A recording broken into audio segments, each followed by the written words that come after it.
نحمدہ ونصلی علی رسولہ الکریم۔ ایک بار جبریل علیہ السلام انسانی شکل میں رسول اللہ صلی اللہ علیہ وسلم کے پاس تشریف لائے۔ کسی کو بھی معلوم نہیں تھا کہ یہ جبریل علیہ السلام ہے۔ صحابہ کرام فرماتے ہیں کہ ہماری مجلس میں رسول اللہ صلی اللہ علیہ وسلم موجود تھے اور باقی لوگ آپ صلی اللہ علیہ وسلم کے دائیں بائیں بیٹھے ہوئے تھے۔ اچانک ایک شخص نمودار ہوا، سفید رنگ کے کپڑے پہنے اور ایسے معلوم ہوتا تھا کہ ابھی ابھی پہنے، کسی قسم کی کوئی گرد و غبار یا کوئی سفر کے نشان موجود نہیں تھے۔ بال انتہائی سیاہ تھے اور اتنے صاف ستھرے کہ جیسے ابھی ابھی نہا کے نکلے۔ ہم میں سے ہر شخص حیران تھا کہ یہ شخص کون ہے۔ اگر یہ مدینہ کا شخص ہے تو ہمیں اس کا پتہ ہوتا، ہم اس کو پہچان لیتے، اور اگر یہ مسافر ہے تو اس پر کوئی سفر کے نشان ہوتے، کوئی گرد و غبار پڑی ہوتی، کوئی کپڑوں پر بل پڑے ہوتے، کوئی بال پراگندہ ہوتے۔ نہ سفر کے نشان ہیں، نہ ہی حضر کی کوئی علامت ہے۔ ہم لوگ اسی الجھن میں تھے کہ وہ رسول اللہ صلی اللہ علیہ وسلم کے قریب آ گئے، اتنا قریب آ گیا کہ بالکل آمنے سامنے ہو کر ایسے بیٹھ گیا کہ گھٹنے سے گھٹنا لگ گیا، بالکل سامنے اور قریب، جیسے کہ وہ آپ کا گہرا دوست ہو، جیسے وہ آپ کا بہت زیادہ واقف ہے۔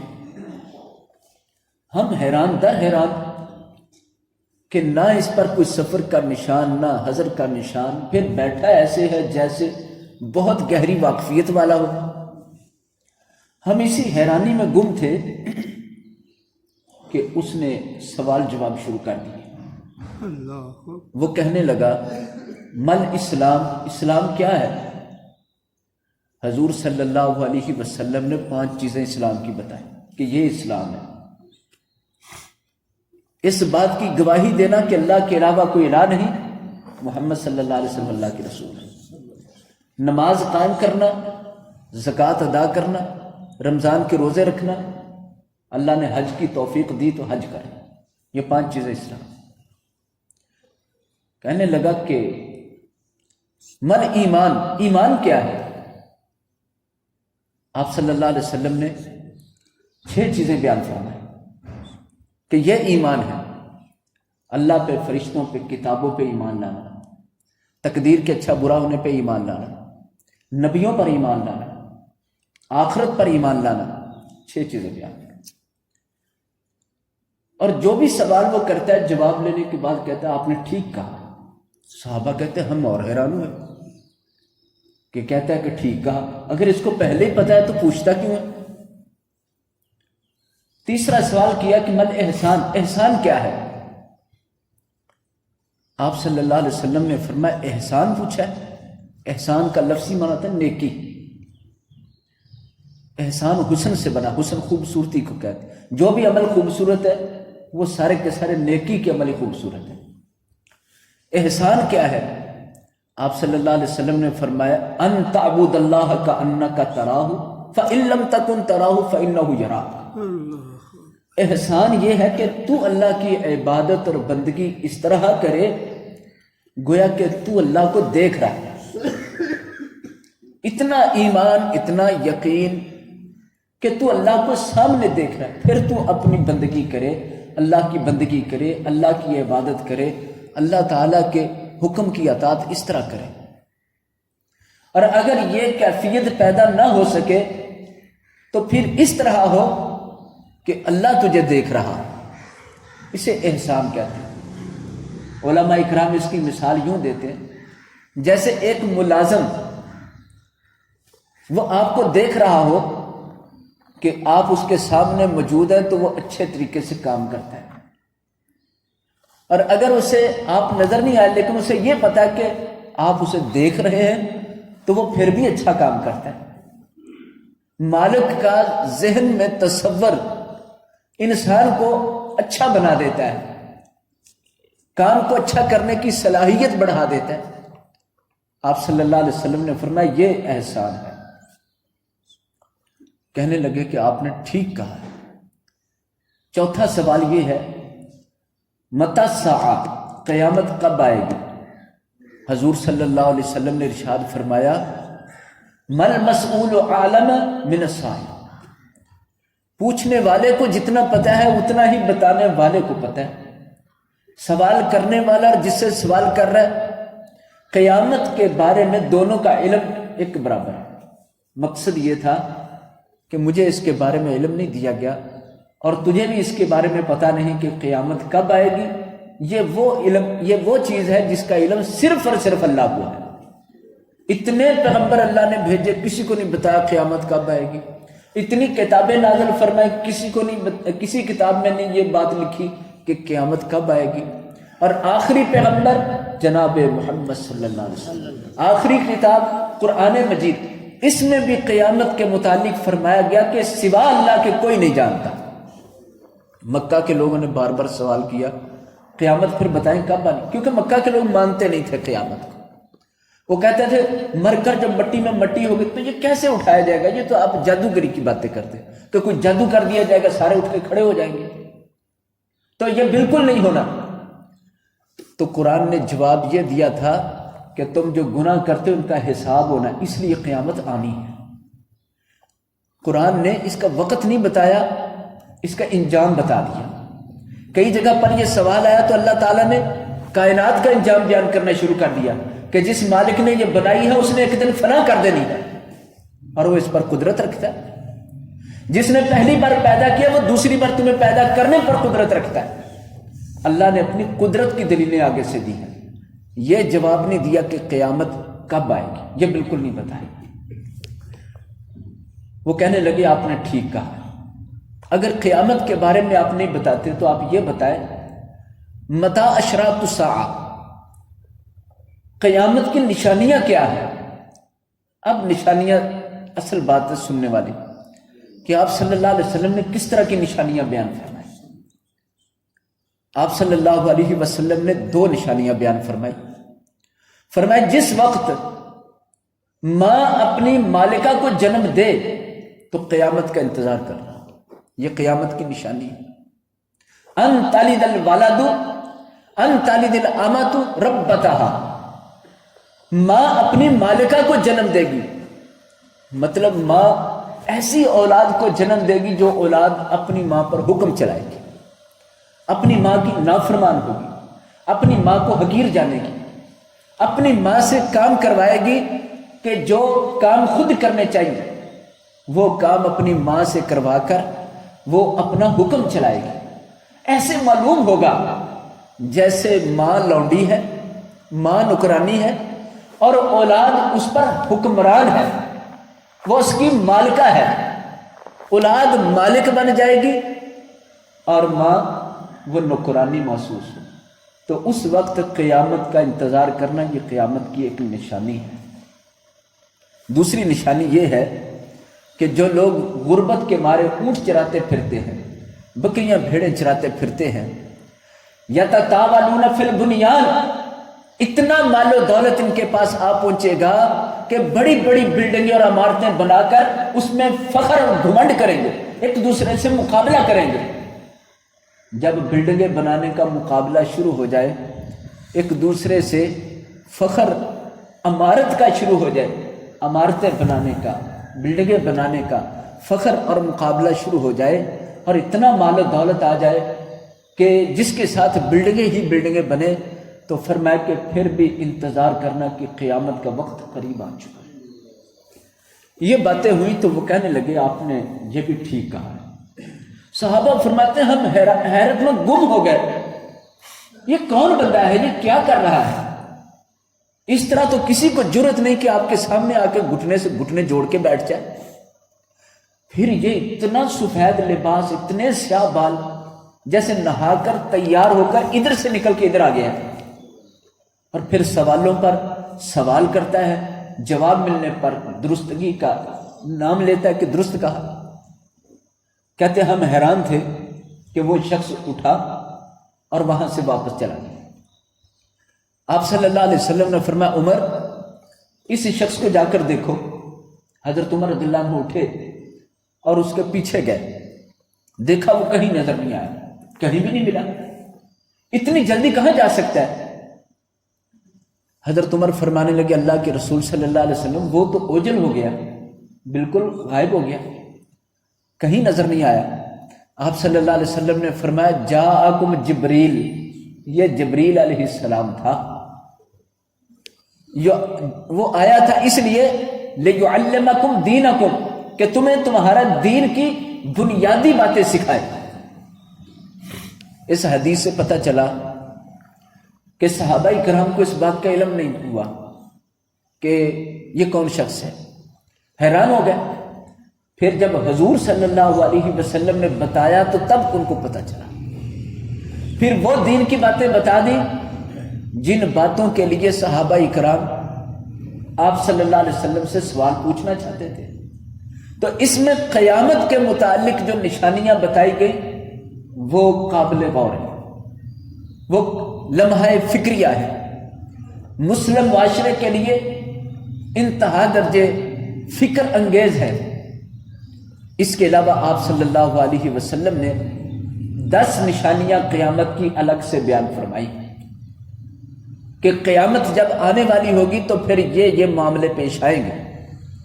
ان 10 میں سے میں ایک کا ذکر کرنا چاہتا ہوں کیونکہ باقی مشہور نشانی ہے۔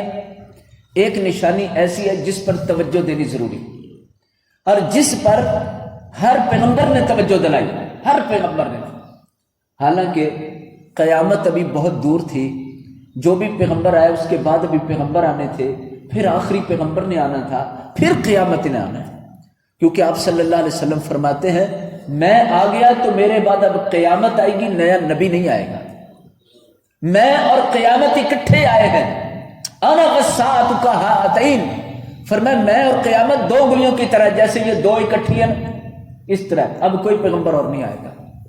تو آپ صلی اللہ علیہ وسلم تو قیامت کے متعلق بتاتے تو بات سمجھ آتی ہے، لیکن پچھلے بھی سارے پیغمبروں نے ایک قیامت کی نشانی اپنی اپنی امت کو ضرور بتائی، وہ یہ تھی کہ دجال قرب قیامت نکلے گا۔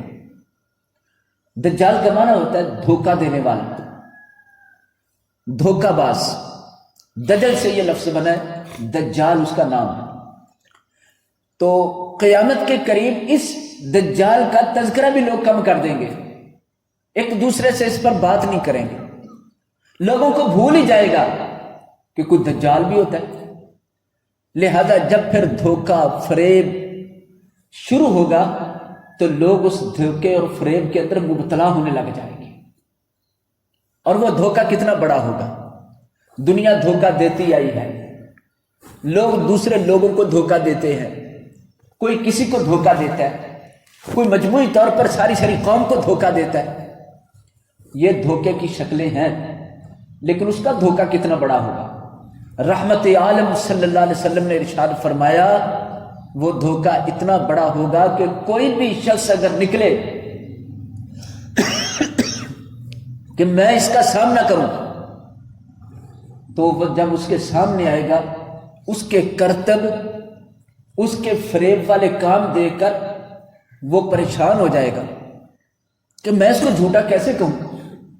اتنے بڑے بڑے چکر دے گا، اتنے بڑے بڑے ڈرامے کرے گا، اتنے بڑے بڑے فریب کرے گا کہ بہت سارے لوگ اس کے فریب میں مبتلا ہو جائیں گے، اور اس کا دعویٰ یہ ہوگا میں ہی سب کچھ ہوں، میں ہی سب کچھ ہوں، میرا ہر حکم مانو۔ اس کے پاس طاقت بھی ہوگی، پوری فوج ہوگی اس کے پاس، اور اسلحہ سے لیس، ہر لحاظ سے طاقت قوت والا ہوگا۔ اس طاقت اور قوت کے سامنے بہت سارے لوگ ڈر جائیں گے، اور بہت سارے لوگ اس کی باتوں کے اندر آ جائیں گے۔ آپ صلی اللہ علیہ وسلم فرماتے ہیں ہر پیغمبر نے اپنی امت کو دجال سے ڈرایا اور میں اپنی امت کو سب سے زیادہ اسے واضح طور پر ڈراتا اور اس کی نشانیاں بتاتا ہوں۔ پھر آپ صلی اللہ علیہ وسلم نے فرمایا اس کی پیشانی پر کافر لکھا ہوگا، ایک آنکھ اس کی ڈیمیج ہوگی، ایک آنکھ اس کی خراب ہوگی، یہ نہیں کہا ایک آنکھ ہوگی، آنکھیں دو ہی ہوگی، لیکن ایک آنکھ ٹھیک ہوگی، ایک آنکھ اس کی اس طرح ہوگی جس طرح انگور پھٹا ہوتا ہے، یعنی ابھر کر وہ جیسے پھٹی ہوئی چیز ہوتی ہے، ایک آنکھ اس طرح ہوگی۔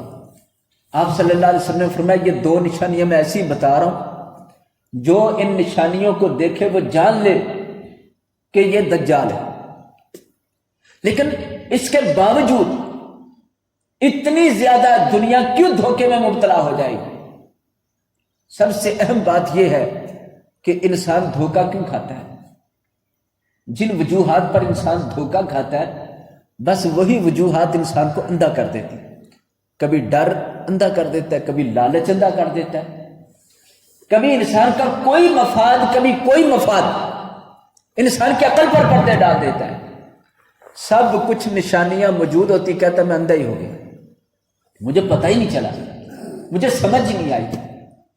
سب سے بڑی اس کی نشانیاں ایک تو جسم کے اندر عیب اس کے بتا دیے گئے، دوسرے نمبر پر وہ اپنے آپ کو اس دنیا کی بڑی طاقت قرار دیتے ہوئے اپنے آپ کو الہ کہہ دے گا، اپنے آپ کو رب قرار دے گا، اپنی قوتوں کو بیان کرے گا، اپنی بڑی بڑی طاقتیں سنائے گا، حتیٰ کہ چند مناظر کر کے بھی دکھائے گا۔ بادل کے لیے حکم دے گا، بادل آ جائے گا، برسنے کا حکم دے گا، برس جائے گا، زمین کو کہے گا فلاں چیز اگاؤ، اسی وقت اگ کے تیار ہو جائے گی۔ اب اگر کسی ایک جگہ پر کوئی شخص ایسا کرے کہ منہ سے حکم دے بارش برس جائے، منہ سے حکم دے زمین پر وہی کچھ اگ جائے جو وہ کہہ رہا ہے، نہ بیج بویا، نہ ہل چلایا، نہ پانی دیا، بس حکم دیا ہے، حکم دے گا کہ یہاں گندم اگ جائے، مکئی اگ جائے، یہاں فلاں فلاں پھل اگ جائے، وہ سارا کچھ اگ جائے۔ لوگ دیکھیں گے تو کہیں گے اتنی بڑی طاقت، اتنا بڑا حکمران، اتنی بڑی اس کے پاس قوت، بس یہ دیکھتے ہی آنکھوں کا دھوکہ ہو جائے گا۔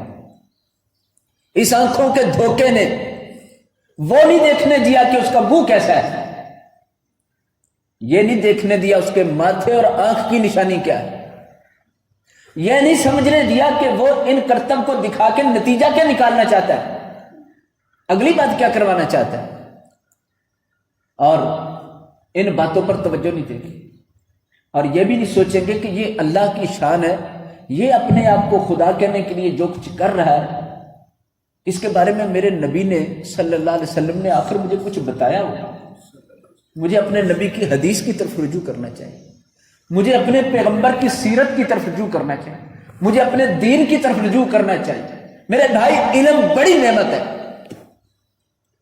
علم سے دور نہیں ہونا چاہیے، اہل علم سے دور نہیں ہونا چاہیے، اہل فتویٰ سے دور نہیں ہونا چاہیے۔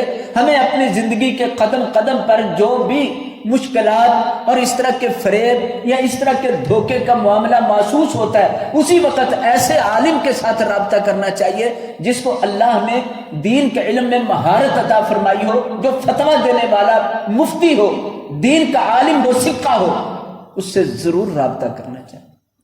لیکن جب دجال کا دور آئے گا تو اس وقت علم والوں کی بڑی بے عزتی کی جائے گی، اس وقت ان کی مخالفت اتنی عروج پر ہوگی کہ ان سے برا ہے ہی کوئی نہیں دنیا میں۔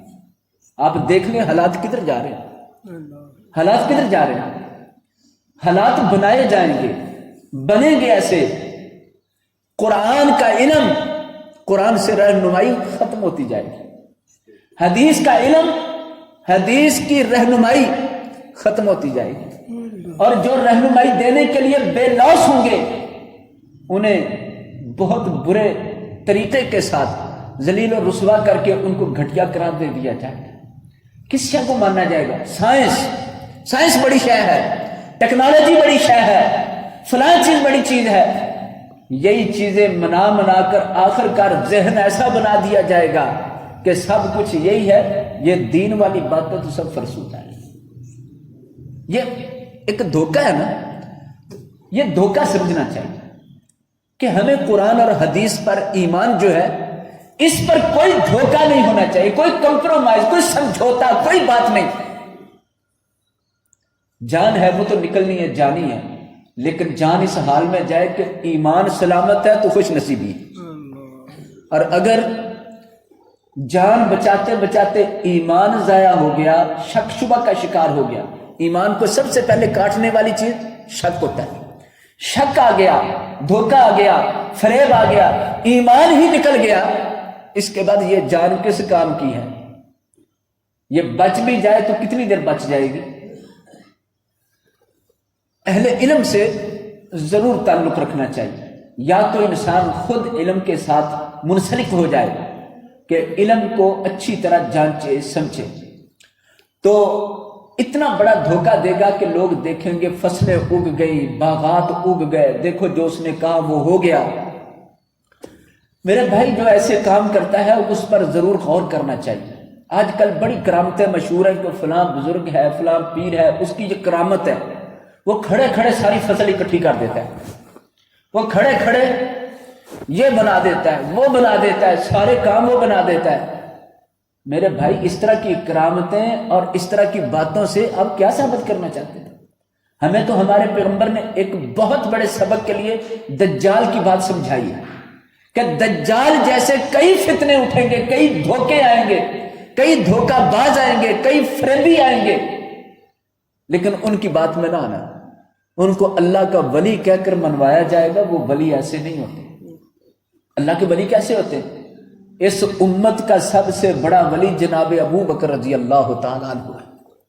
ان کی کوئی ایسی بات آپ نے کبھی سنی ہو کہ وہ رستے میں جا رہے تھے، انہوں نے سارا سامان سر پر رکھ لیا، سارا سامان چٹکی میں یوں کر دیا، فلاں کام یوں کر دیا؟ نہ، اولیاء اللہ کی ایسی نشانیاں نہیں۔ اولیاء اللہ کی ایک کی نشانی ہے، ایک کی نشانی، وَقَالُوا يَتَّقُونَ، وہ رب کے پرہیزگار بندے ہوتے ہیں۔ یہ تقوی، پرہیزگاری، جس میں اللہ کے حکموں کی اطاعت اور نافرمانیوں سے بچنا، بس یہی علامت ہے۔ وہ آپ بھی اللہ کے ولی ہو سکتے ہیں، آپ کے والدین بھی ہو سکتے ہیں، آپ کے ہمسائے بھی ہو سکتے ہیں، آپ کے بزرگ بھی ہو سکتے ہیں۔ جو بھی ہے، جو تقوی والا ہے وہ اللہ کا ولی ہے۔ اب ولی جو ہوتا ہے اس کی عبادت کرنا، پوجا پاٹ کرنا یہ بالکل درست نہیں۔ سچا رب کا ولی بھی ہو تو اس کی بھی عبادت جائز نہیں کہ بندہ اس کی پوجا پاٹ شروع کر دے، غیر شرعی عمل شروع کر دے۔ جب تک زندہ ہے تو اس کے پاؤں نہ چھوڑے، فوت ہو جائے تو اس کی قبر نہ چھوڑے۔ نہیں میرے بھائی، یہ اللہ کے ولیوں کے شان کے لائق ہی نہیں، نہ یہ معاملے اللہ کے ولیوں کے ہیں، نہ اس طرح کرنے جائز ہے۔ تو دجال کا فتنہ، دجال کا دھوکہ، جس نے اس کو سمجھ لیا وہ جب تک زندہ رہے گا دھوکے بازوں سے بچا رہے گا، خصوصاً جو ایمان پر دھوکہ دینے والے ہیں، ایمان پر ڈاکہ ڈالنے والے ہیں، ایمان کے اوپر شک ڈالنے والے، ان سے بچ جائے گا۔ آپ صلی اللہ علیہ وسلم فرما گئے اس بڑے دجال سے پہلے بھی 30 دجال آئیں گے، دھوکہ دھوکہ، دین میں دھوکہ، ایمان پر دھوکہ، ایمان کو لوٹیں گے۔ پکے شیطان کے چیلے، شیطان کے وہ کرندے ہوں گے، لوگ ان کی باتوں میں آ جائیں گے۔ دوسری بات، دجال ایک بندے کو قتل بھی کرے گا، وہ بندہ بڑا دلیر ہوگا، جس کو دجال نے قتل کرنا ہے وہ کلمہ حق کہنے والا ہوگا۔ دجال بڑی طاقت والا، کسی کو جرت نہیں اس کے سامنے بول جائے، لیکن وہ بولے گا، اس کے اندر ایمان ہوگا۔ ایمان کی وجہ سے وہ کہے گا میں تجھے نہیں مانتا، میں تجھے بالکل نہیں تسلیم کرتا، بلکہ میں تجھے دجال کہتا ہوں، میرے پیغمبر نے جو فرمایا تیرے اندر وہ ہے۔ وہ کہے گا تو مجھے نہیں مانتا، میں تجھے جان سے مار دوں گا، تلوار نکالے گا، ایسے مارے گا کہ 2 ٹکڑے کر کے رکھ دے گا، پھر لوگوں سے کہے گا دیکھنا میں اسے زندہ کرنے پر قادر ہوں، پھر اس کے درمیان چلے گا، پھر کھڑا ہو کے کہے گا میرے حکم سے کھڑا ہو جا، زندہ ہو جا، وہ سچ میں جڑے گا، کھڑا ہو جائے گا، زندہ ہو جائے گا، کہے گا دیکھو میں وہ ذات ہوں جو مرے ہوئے لوگ کو زندہ کر دیتا، میں نے اس مردہ کو زندہ کر دیا۔ لوگ اس بات پر بھی حیران ہوں گے۔ بھائی حیران تو وہ ہوں جن کو پتہ نہ ہو، جن کو پتہ ہے کہ ایسے کرتب، ایسا تماشا ہونے والا ہے، تو وہ ایسے تماشے کو کیوں تسلیم کریں؟ اور ہے کتنا بڑا تماشا، یقیناً ہر بندہ کہے گا تم پاگل ہو جو مانتے نہیں، ہم نے آنکھوں سے دیکھا، 1000 بندے نے گواہی دی ہے کہ وہ مردے زندہ کرتا ہے، فصلیں اگا دیتا ہے، بارشیں برسا دیتا ہے، جو اس کی زبان سے نکلتا وہی ہوتا ہے۔ تو اس وقت اہل ایمان کہیں گے کہ نہیں، اب ہمیں اور یقین ہو گیا ہے کہ یہ دھوکے باز ہے۔ جس کو قتل کیا تھا جب زندہ کر لے گا تو وہ اٹھتے ہی کہے گا کہ پہلے بھی میرا ایمان تھا، تو دجال ہے، فریبی ہے، دھوکہ باز ہے، لیکن اب میرا یقین اور بڑھ گیا ہے کہ تو بہت بڑا دھوکہ باز ہے، اور میرا یہ بھی ایمان ہے تم نے ایک بار جو کر لیا اب دوبارہ نہیں کر سکتا، اب پھر مارنا چاہے گا دوبارہ اسے مار نہیں سکے گا۔ اللہ تعالیٰ اتنے بڑے بڑے فریب کے ذریعے بھی لوگوں کو آزمائے گا، ایمان والے ہیں یا نہیں، ایمان خالص ہے یا کچا ہے، کیونکہ رب تعالیٰ نے ایمان جنت کے لیے قیمت رکھی ہے، جنت کی قیمت ان کے پاس ہے۔ قرآن میں 18ویں پارے کا آغاز یہاں سے ہو رہا ہے، قد افلح المؤمنون، ایمان والے کامیاب ہو گئے، ایمان والوں کا نام لیا، جتنے کافر ہیں ایمان سے کورے ہیں ان کو خارج کر دیا کہ وہ کامیاب نہیں ہے۔ کامیاب کون ہے؟ المؤمنون، ایمان والے، ایمان کو سلامت رکھنے والے، ایمان کی حفاظت کرنے۔ پھر ان کی صفتیں بھی اللہ تعالیٰ نے سورہ مومنون میں بیان فرمائی، ایک صفت کو ڈبل بیان فرمایا، وہ نماز۔ نماز ایمان کو کھڑا کرتی ہے، نماز ایمان کو مضبوط کرتی ہے، نماز کے ذریعے بار بار اللہ سے تعلق بنتا ہے۔ تو یہ دجال کا فتنہ کسی بھی دور کی چکا چوند ترقیاں اور چمک دمک یہ کہیں ایمان پر ہمارا ہاتھ صاف نہ کر دے۔ ہمیں اپنے ایمان کی فکر ہر دم رکھنی چاہیے۔ یہ عشرہ جو آخری چل رہا ہے اس کے اندر ہم فکر آخرت بیان کرتے ہیں، اس لحاظ سے یہ قیامت کے چند معاملات رہتے تھے وہ میں نے بیان کی۔ کل انشاءاللہ تعالی جہنم کے حوالے سے معروضات ہوں گی اور پرسوں انشاءاللہ جنت کے حوالے سے ہوں گی۔